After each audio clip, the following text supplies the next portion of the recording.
what is the most direct method in which to be in alignment with Source. And that really is what everything that we just offered to you is about.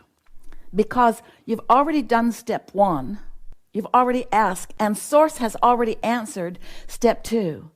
But this question gets to the real nut of what you've got to do. You must be in alignment with Source. And Source is in alignment with your desire. In order for your desire to begin to show itself to you, before you can see evidence of it. Many of you presented questions to us. How can I get from this unwanted place to this? How can I get my lover, who I didn't appreciate at the time, to come back to me? How can I bring our relationship from what it was at the beginning back to what it was at the beginning? How can I make that improvement? How can I get the contractor to come back and finish the job? Or how can I get people to be nicer to me? And what we want to say to you in this very straightforward way is you live always on a continuum between something that you want, or you could say all that you want, or you could say the contents of your vortex, or you could say how your inner being knows you to be, desire. Between what you want and the absence of that. So focus for a moment on a train that is going 100 miles an hour in the direction away from what you want, away from where you want to be, away from who you really are. And you want the train to go 100 miles an hour in the other direction. But we know it is logical to you from your understanding of the physics on your planet that that train is not going to suddenly stop going 100 miles an hour that way and begin to go 100 miles an hour that way.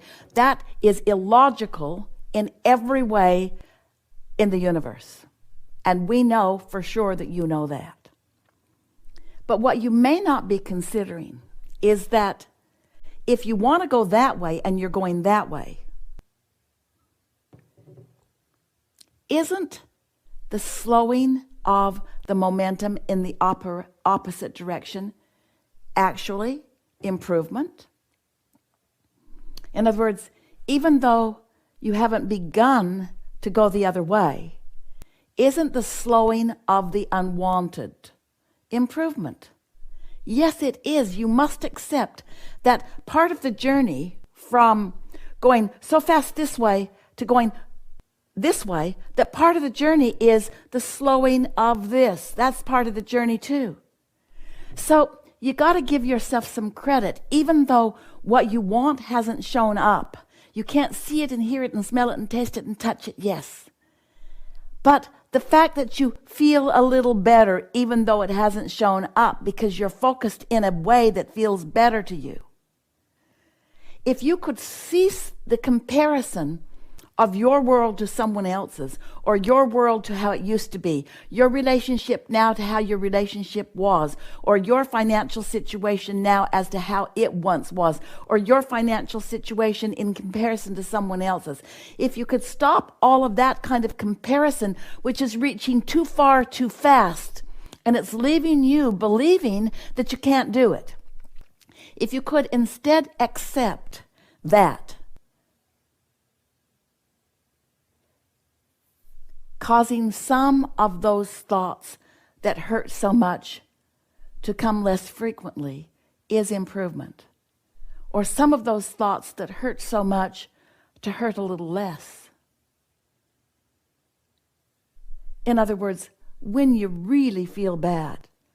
Esther knows from her recent experience with shingles, that was a really uncomfortable, physically uncomfortable experience. in what she would describe to you as just about every moment. But she discovered even in that, she could find a second here or two or three. And we got to tell you, she really felt for them. She really felt for enough distraction from her discomfort that she could have even a second of relief. Now that's extreme and it's dramatic, and we're making it more dramatic than it needs to be. But we're saying to you, because we so much want you to hear this, that your work, your only work, is to be aware of how you feel and to be focused in a more determined way. Free Holiday Inn Express breakfast, anyone?